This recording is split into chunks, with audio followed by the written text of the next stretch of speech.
Good afternoon, everyone, and welcome to the Birchal Investor Q&A webinar. And today we have Cyclion. Before we get started, I would just like to acknowledge the custodians of the land we are zooming to you on today, the Wurundjeri people of the Kulin Nation, and we pay respects to their elders past, present and emerging. We are very excited to have Cyclion with us at Birchal, and we are doing their capital raise, which is going live next Tuesday at midday. We are currently in the expression of interest phase. Before I introduce you to the founder, Philip Major, who was with us today, and his strategic advisors, Claire Lee and Raphael Todder, I'm going to let you know that after Philip does his presentation and we have a quick chat to Claire and Raphael, we have a Q&A bubble at the end, at the bottom of the screen. So please, if you've got any questions, I'm sure there's going to be loads.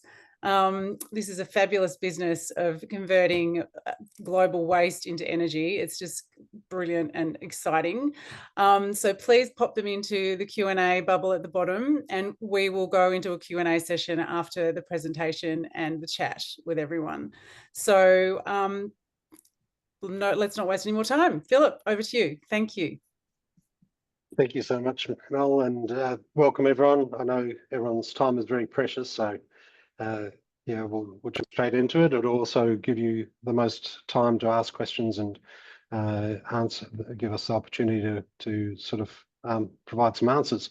So we'll launch straight into it, and some of these slides we'll go through quite quickly. If my computer will work. Everyone's aware of the disclaimers, which I know are readily available across the information that we put out. But in terms of why we are doing what we're doing, we've actually been just having a conversation around this, where we've seen personally these pictures. It's an incredible problem, which I know we're all aware of, but sometimes it's important to not get desensitized to it. But the fact is people do live in these environments, and hopefully this is actually a big part of why we're doing what we're doing. And the problem's only set to get worse unless we find solutions. So we need to do something. So in terms of the history, I'll just show you a pilot plant that was actually built. I've actually been doing this for 11 years. And there's an explanation in the offer doc in terms of why everything has taken so long. But this was actually produced in 2017 to 2018. It operated for over a year. And in that year, all of the information was actually monitored by University of Queensland. And what this proved was that we could actually take primarily biomass and some plastics and convert it to diesel. What we didn't realize at the time, we knew it actually produced other fractions of fuel, but we now know that we can actually produce a sustainable aviation fuel as well, which is a major step forward in terms of making a real difference into the aviation industry, and the demand for that fuel is very high. This plant also enabled us to get a process guarantee. And that process guarantee would have covered 80% of the capex for a $100 million project. It would have guaranteed the quantity and quality of fuel. As I said, I want to focus more on the current technology that we're using, which is developed from this. This one still used, and forgive me for using a technical term, depolymerization, and in this new technology that we're using, it's also depolymerization. But the way we achieve that is very different. This pilot plant actually relied a lot on mechanical force and having to dry the waste, which when you're dealing with household rubbish, as you can imagine, if you look in your bin, every day you see food scraps, it's very high in moisture content. So it's quite problematic to deal with. So the last few years, I've actually been focused on the washing machine and using chemical and catalytic energy instead of mechanical. Anyway, that's a bit of the technical side of it. And for the last few years, we've been working with QUT.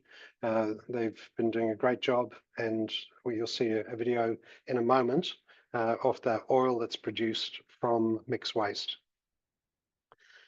So how it works, and this is one of the key things that has really set us apart, and it's that we soak the waste, we don't burn it. And quite simply, it's an oversimplification, but to understand it, if you think of a campfire, you set the wood on fire. Yes, it produces heat, but it also produces fumes which end up on your clothes.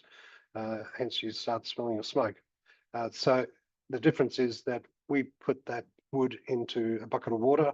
That wood will still degrade, and eventually, even in nature, the reason why we have oil that people drill out of the ground is because of like wood and leaves and remains decaying over long periods of time under the ground, which then turn into oil. So we're just accelerating that process. So in terms of a very general overview of what a project looks like, and forgive me if people have already seen this, but it's a very good introduction or overview of a project. So how does our game-changing technology work?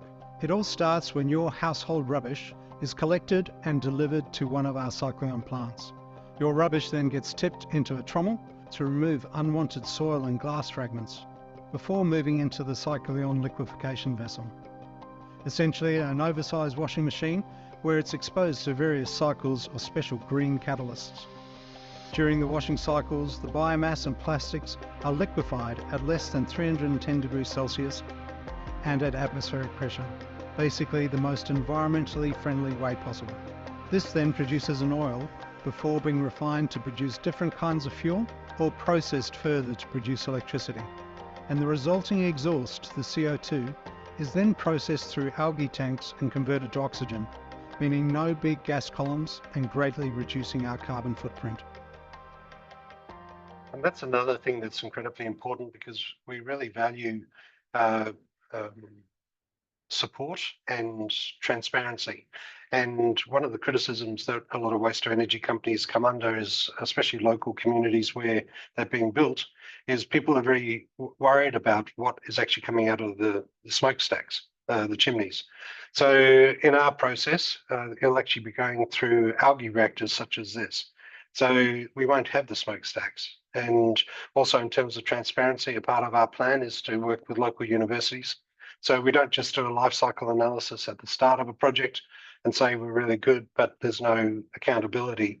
We actually want to work with the universities long term to be able to access the data that we have in terms of emissions, so that we can actually understand what is coming out, because it'll affect the algae, but also that we can provide via the university reports to local government or government as a whole, and also to local communities, so there's transparency. So in terms of the outputs, we're actually aiming for zero waste. And so that's not just a matter of us taking waste that's been generated from households or industry, but it's also even our own waste in producing the fuel. We're looking at part of what is produced is the water that comes out of the biomass or the food scraps. We're actually looking at using that water and combining it with CO2, which is a gas that we emit. And that gas, instead of going out into the atmosphere, is actually combined with the water, and we can, this is a new development, we're looking at producing methanol as well. So this is in addition to the algae. There's a carbon residue that can be used in road base. The inorganics like metal and dirt, that can be recycled. So we're trying to get to zero waste. And the next slide is just a very short video of some test results done at QUT. In regards to having a mix waste, which is contain apple, bagasse, different type of the plastic, and we have used our solvent. You can see a total destruction as well again, and some of the leftover, which is as a result of the plastic, are in here. We can see quite dark oil, and here we can see the quite dark oil and with good viscosity here. So that oil is almost same as if you drilled it from the ground, but instead of introducing new oil into the atmosphere, we're actually recycling waste for that purpose.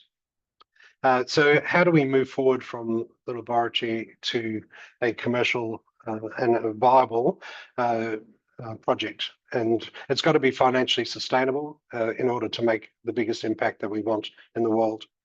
So we're actually very fortunate, a lot of hard work by quite a few people, including Raf and Claire. We're moving forward with a 10-tonne a day project in the Philippines. That's actually being funded by a corporation, which is a part of a conglomerate in the Philippines. They actually just bought an energy company for hundreds of millions of dollars. And so they're a very big corporation. And yet they're investing in this 10-tonne a day. And a big part of that is their environmental concern. So they want to be doing the right thing. So it's really great to be partnering with them. And as I said, they're paying for a 10-tonne a day. They've actually, even this week, completed a feasibility study, which was independently verified by one of the big four consultancies and engineering, site-specific engineering. So things are moving forward really well, on track, and we're aiming to actually have this 10-tonne a day up and running towards the end of this year. We've also got a MOU with a local government, which is just north of Manila, and this is actually for 900 tonnes a day. And they're prepared to give us the land and the waste. So they will actually become a part of the. Each project is set up, generally speaking, as that's called a SPV, a special purpose vehicle, and that means that we can bring key stakeholders into each project, so that we share the benefit, but also they are invested into the project itself. So it guarantees us the waste and the location. So the obvious question is, how do we go from a 10-tonne a day plant at the end of this year through to a 900-tonne a day project? And the answer to that is actually the modular construction. I'm not sure if you noticed when you saw that video at the start of the presentation, it was actually 3 40-foot containers. So in my mind, that's, if you think of that as a module, and let's say that processes 50 tonnes a day. So a 900-tonne a day project is only 18 of those. And the benefit that we have there is if one 50-tonne module works, then the next one will, and the next one will, and the next one will. So we have that risk mitigation. It also means that we can get economies of scale. We can actually bring the pricing down. It also means we can deliver projects faster because we're not having to redesign everything all the time. And really importantly, it's actually, we can scale up or down. There's a reason why we're moving forward with the 10-tonne a day project later this year. And that is because even at that level, we're actually making a very healthy return. To give you an idea of the project's financials that we've been doing, they're in excess of 15% IRR. So it's actually been very, very pleasing to see that independently verified, and having that investor-friendly performance means that we can actually do more projects, and by doing more projects, we can make more difference to the environment. This is a brief summary of different technologies and how we fit into the picture. It will be on the offer doc, so I'll just keep moving through that. The key to our success, as with most companies, is the team, and I'm very, very pleased to have an excellent team working with us, which is declared once again in the offer doc, so you can get some more details. And I'll get Raf and Claire to introduce themselves shortly, just before we enter the Q&A. But just to give you an idea, our teams range from EY, engineering teams that are local, but also we've got engineers such as Fluor, and various other contractors who will actually do a lot of the operations maintenance. So we seek to have partnerships. That's the only way we'll make a big difference quickly, because we're just a small tech company. Our strength is really working with companies like EY, like Fluor, but equally we're working with government, and we're also working with research institutions. So in each country we go to, that's the intention, is for us to work with government, industry, and researchers. And that way the researchers can actually help not only us improve, but also verify that we're doing what we say we're doing. So one of the key reasons why we're all here is because of investing. And this is a bit of a snapshot of how we see things developing around the world. It starts with a project, which I mentioned was an SPV. So I'm actually going from left to right. We've got a project and there may be hundreds in a country. There may be one. If it's on an island, there may just be one. But essentially that project benefits from selling the fuel, from taking the waste, from selling the recyclables, from selling the algae that we generate, and potentially methanol too. They actually buy our equipment from a Cyclion country representative. So let's say using the Philippines as an example, I mentioned that 900 tonne a day project in Malolos. So that's Malolos is the local SPV. They would buy from the country Cyclion, so Cyclion Philippines. So they would sell, Cyclion Philippines would sell to the local project our equipment, our catalysts, and enter into operations and maintenance agreements. So they would get an ongoing revenue from that. And then Cyclion Philippines, Cyclion Malaysia, Cyclion Thailand, Cyclion wherever we are, will then be paying dividends back to Cyclion Holdings, which is the company that we're doing the crowdsource funding for. So hopefully that makes sense in terms of how the different stages make money, and we can also get investors into each level of that. So the offer that we've got is really, we're looking to raise 3 million. And in terms of the main purposes for that is I actually want to develop a 1 tonne a day plant in James Cook University. So that will make a really good stepping stone towards the 10 tonne a day. And what we'll do is things like tires, medical waste, e-waste. There's so many things that we have yet to explore, but there's no reason why we can't deal with those things. So having an ability to go from a laboratory to a 1 tonne to a 10 tonne would be very, very valuable. It also provides a local evidence that we can actually bring people to come and see at James Cook University in Townsville, and they can see it in action. So that will actually help us launch it more in Australia. And in fact, we do have 2 projects that we're looking at in Australia, one of which is in Townsville. So as I said, we've been very fortunate from relationships, not just with business, but also with government, from ambassadors to even the president of the Philippines. That was in March last year in Melbourne. So that's the presentation. Really appreciate you taking the time to listen to that, and I'm sure there's some questions, but I might hand over to Raf. Perhaps you can introduce yourself first and then hand it over to Claire, just to make a brief introduction. Sure. Thank you very much, Phil, and good afternoon, everybody. My name is Rafael Tauda. I started my career with Qantas in the sales and marketing area. And I had leadership roles in both in Adelaide, Sydney, Gold Coast, and Brisbane.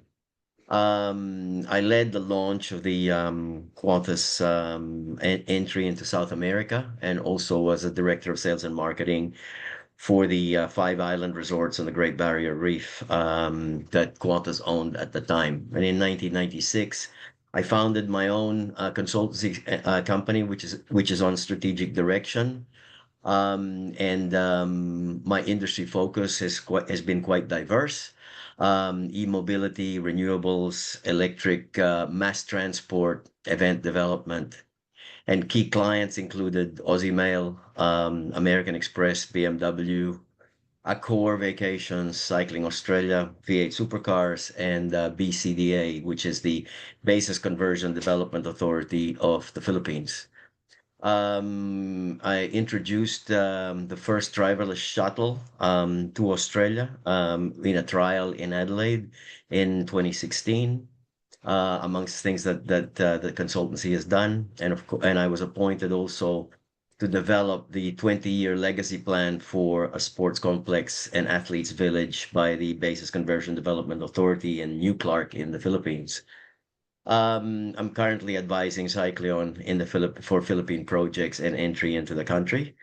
I'm also the president of the Australia-Philippine Business Council, where we lead in sustainability, ESG, and commercial engagements between both countries. I'm a director of my consultancy in Australia and also established it in the Philippines, and also a renewable energy company in the Philippines, Go Gridless, where we focus on commercial, residential, and industrial. We've had about 4,000 residential homes that we've equipped already. We've done projects with the United Nations, powering 8 hospitals in completely off-grid in rural Mindanao. And we've also won a USAID project to electrify reefers in trucks. And by the way, we did get paid. So we got in just before the Trump administration got in. So our current focus right now is driving sustainability, ESG initiatives through the establishment of our 2 foundations at the APBC, the Australia Philippine Business Council, where we promote green energy transition, social impact, and regional collaboration. Thank you very much. Claire? Yes, thank you, Raf and Phil. Good afternoon. My name is Claire Lee, and I currently support Phil and Rafi on the operations here in the Philippines. I'm based here in Manila. As you've seen in the presentation, we're gaining a lot of traction here in the Philippines. So I do project management. I will do project management for the 10 ton per day pilot, and some business development for the Malolos Bulacan and some of the special economic zone partnerships.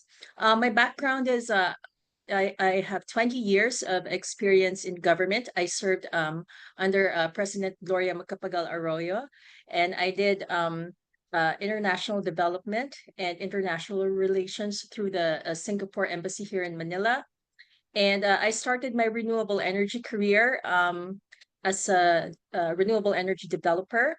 And so we installed several plants, solar, biomass, and we did explore some waste to energy projects as well. And then I shifted careers into climate finance and worked for a quasi bank, wherein I developed an integrated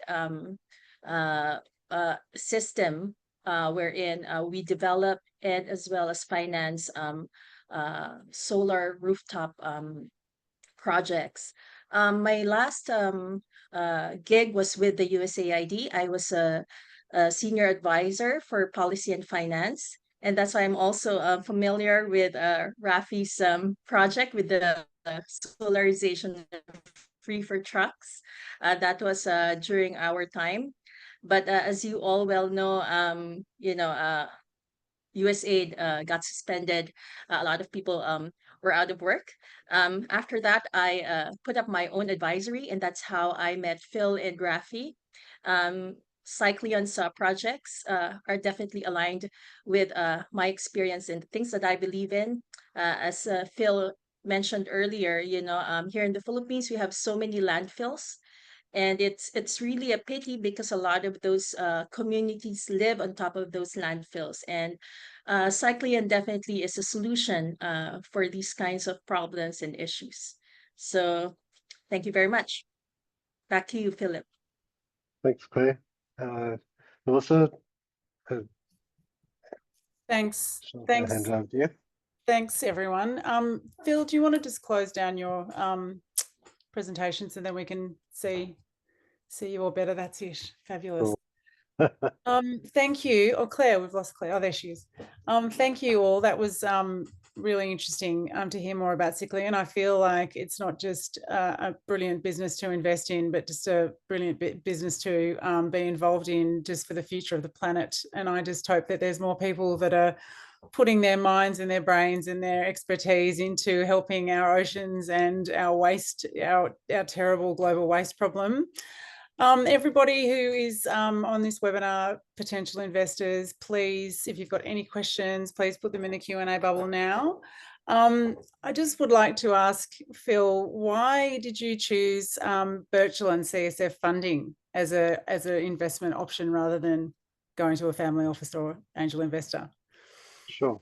I'd actually had experience with Birchal previously, which was very good, and that was very early on, actually, when crowdsource funding was just starting. And for me in particular, the industry we're in is quite challenging because there's actually quite a lot of capital expenditure before you actually get to returns. So that's a real challenge because everyone's obviously conscious of balancing investment and risk. And so when you ask one person for quite a bit of money, there's actually a lot of risk for them. And so understandably, there's hesitancy. But the benefit of crowdsource funding and particularly working with the Birchal platform is that we can access lots of people who want to invest not only for a return, but also to make a difference. And so that actually makes a big step forward because essentially it enables us to launch. We couldn't have got to where we are now. And there's been lots of challenges. You may have seen in the past that the National Development Company was going to give us money quite some time ago. That's the investment arm of the Philippine government. It's still there, but literally it's still there. They haven't released it yet. So at some point, I'm sure they will. And they've actually said that they intend to.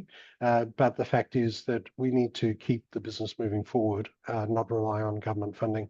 So having crowdsource funding is actually invaluable to helping us take those steps for us to now get to the conglomerate moving forward, which then gets the demonstration. And from that demonstration, I actually expect that to launch us around the world because that's essentially the proof of concept that everyone's waiting for.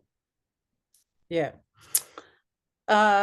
There's a question here, medium to long-term strategy. Is the intention to create an exit event or to build and operate or a combination thereof? Yeah, most probably a combination thereof. The fact is that one thing I've been conscious of is that I don't want one particular company to come along. Let's say it's a waste company, and some of them are very, very large, and they buy the business and then they only allow it to be used for their purposes.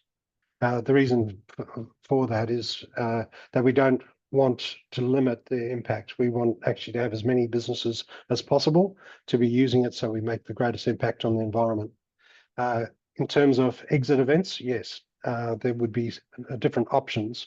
I mean, we could end up with an IPO, a public offering, or we could keep it private, but we could also offer share buybacks. So there's a return. And given that we've got so much interest, not just in the Philippines actually, and what we're working on in Australia, but we've got two petrochemical companies that want the sustainable aviation fuel, one in Thailand, one in Malaysia. So once we have the 10-ton a day operating, I think that things will move forward in fact, the challenge going forward will be managing growth. That growth enables us to buy back shares or to do an IPO. Have you considered any collaborations with the big FMCG companies like Unilever or Nestle? Why this question is being asked is because these companies create massive rubbish and wastes that need a radical but permanent solution. Yeah, very, very good point. And yes, in fact, this is actually why we're setting up projects where we can have different companies involved. Because yes, we could go to one, but then the problem is that they will want it to themselves. And as you point out, there's actually it's a big problem. It's across multiple companies that have big issues with pollution. So our strategy is to be able to deal with as many as possible, actually. And we do that by doing projects with each of these companies. And that's the intention, is that we'll grow from what we're starting now. And as you can imagine, the potential is huge. What what protections will be implemented? Just IP or patents? Just IP No, patents. yeah, that's another very good question, because in different countries, patents can be relied on more, and some they can't be relied on at all. We'll still get them because they're important to have, and that's a part of actually this fundraise, is to pay for the actual patents across 160 countries, or just over. So, but for us to rely on that, I think would be a bit naive. So this is also where the partnerships actually play a really important point or part, because essentially we have lots and lots of companies that are working with us.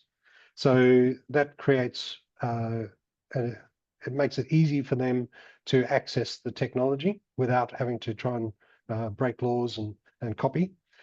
So we make it easy for them to use.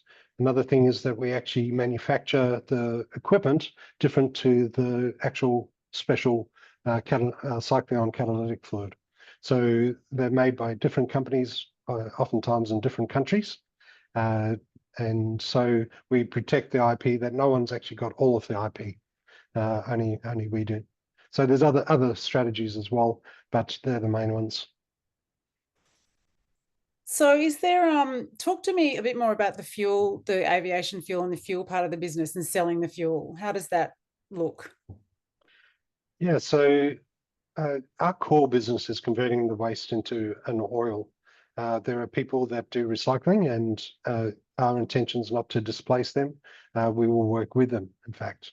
So they would recycle, and we'd just take whatever that's sent to landfill. But to your point, in terms of fuel, in particular sustainable aviation fuel, there's a huge demand. So we can actually do it ourselves. Where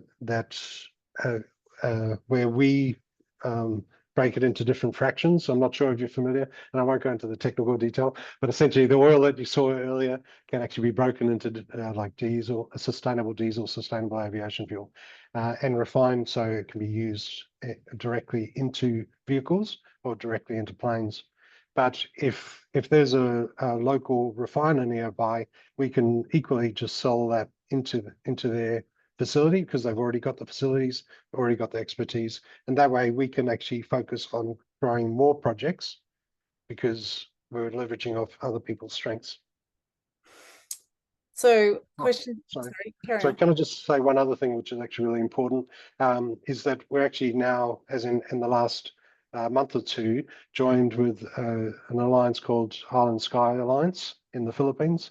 It's an advisory group to advise on government policy, but a part of that group is Boeing and Airbus. So we're being presented as the solution for that, and Boeing and Airbus will be a part of that.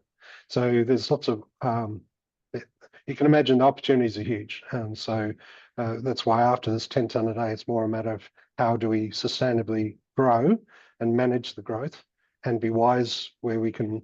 There's that saying, the greatest enemy, the best, is the good. And we want to choose the things that are going to make the most impact with the resources we have. I'm just looking forward to not feeling guilty when I get on an airplane. Once we get your sustainable fuel going in the aircraft, that's fantastic. I think if I may just add a little bit to that, Island Skies was established to be able to address and comply with the country's commitment to the Corsia Agreement, which is the renewable fuels or sustainable fuels required now by every country to commit to by certain times. And why I'm not being specific is because every country's got a different date. So the UK's got one to 2030, etc., etc. But Island Skies is there to ensure that the Philippines can deliver on their promise to Corsia, which is the global organization where all countries have pledged. And actually, I'll just add to that as well, the benefit that we have, and one of the reasons why those two petrochemical companies are very interested, and by the way, they completed their technical due diligence on us. So we're actually moving to commercial arrangements now. But the reason, or one of the drivers for that, is that currently you can actually create sustainable aviation fuel from like waste oils. Hopefully they don't use actual oil that can be used for food, but yeah, if you converting waste oils is the common method at the moment. But the fact is that the demand is so high for sustainable aviation fuel, and there's so little oil available that what's going to happen is the price will go up for the waste oil until it gets to a place that it's not sustainable, or it makes it very challenging to operate a business. So the benefit that we have, and under the definitions of ITA, creating sustainable aviation fuel from municipal solid waste, which is household rubbish, that's what we do, and there's plenty of it. So that will actually help us achieve the goals of much higher levels of sustainable aviation fuel, and we're very well positioned to do that. What's the time frame for the technology to be fully developed and commercially viable? So the actual intention is this 10 tonne a day, a part of the assessment was that it's commercially viable. Obviously, we need to actually do it, and that's the key for us to get process guarantees for further down the track. But we're actually looking at that 900 tonne a day project through 2026. Once the 10 tonne a day is operating, we'll actually look at multiple projects that we're working on moving forward, not just in the Philippines, but also in Thailand and Malaysia. So through 2026, I think things will ramp up very quickly. And the reason, once again, just to remind you why we can do that, is because of the modular construction. So we've got a 10 tonne a day. If we had 10 tonnes a day, that's 100 tonnes a day. So we can scale up, and we're already making money on a 10 tonne a day project. There's just a question here that can lead on to that. Please recap the revenue sources at project, country and global level, and any cost risks of your chemical inputs. Sure. So from a project perspective, as you can imagine, they're taking the waste, so they often get paid to receive the waste. There's a recycling process, so they can sell the recyclable items. It then goes through our process. We produce the different types of fuel, whether it's sustainable diesel or whether it's sustainable aviation fuel. So they sell that. We put the gases through the algae reactors. So we grow the algae. That algae is actually for different, it varies, but say $200 a kilogram. It's actually very expensive. So there's those revenue streams for the project, and potentially methanol. So multiple revenue streams for the project. In terms of the country, what they do is, as in Cyclion Philippines, for instance, they will sell the Cyclion plant, as in the mechanical equipment, to the project, and they will sell special catalysts, solvent catalysts, to the project too. So there's a revenue stream there. And then in nearly every project, we expect the Cyclion Philippines to be a joint venture partner of the project itself. So we'll get dividends from that. Lastly, the Cyclion Holdings, as in, so we hold the patents and IP. So we license different countries to operate and exploit the patents in those countries. So they pay us a license fee, and then they'll also pay us. In most cases, we're actually 100% owner of, let's say, Cyclion Philippines. So in other words, all the dividends would come back to us anyway. But if we want to raise money in that country, rather than dilute our shareholding, one of the things we are very interested in doing is actually just having investors into the national company rather than into the holding global company. So hopefully I've explained that a bit better, and happy to have conversations with people afterwards. The last question was about, it was risk. Can you just remind me Any what the cost risks of your chemical inputs? Okay, so the way I describe catalyst, it's obviously highly secret, is that it's like a cake, and lots of different ingredients make different cakes. And my point in this is that the actual ingredients are actually readily available. So in terms of risk, we can actually, it's relatively minimal. The greatest risk is actually people finding out the formula and trying to create it themselves. But that's why we're taking steps to to minimise that risk. There is a question here about the price, the last CSF, because this is Cyclion's second CSF raise was done. It's asking a question about the expected share price for this capital raising. We're still in the process of coming to an agreement about that, which will be later today, but all that information will be in the offer document. So we're in the expression of interest phase at the moment for Cyclion. The offer document will become available when this raise goes live, the live offer, which is midday, Tuesday next week, 24th. So all that information will be available then on the website. So I think that's, has anybody got any more questions before we round up? Claire or Raf, you got anything else you want to add to the conversation? You're on mute. Thank you. Sorry. Yeah. No, all good. Like you said, it's all in the offer doc, and we're actually finalizing it right now. And nothing from me. Thank you very much. Thanks again. Thanks all of you, and thanks everybody who attended this webinar. I just think that this is a really exciting business and opportunity to invest in not only the future of Cyclion, but the future of global sustainability and a nicer environment for future generations. I think that what you're doing is really brilliant, and I applaud you for it, and I hope everyone supports you. Thanks again, and thanks again, and good luck with the raise. Thanks everyone for coming. Thank you, everyone. Thank you. Bye. Thank you. Thank you. Bye.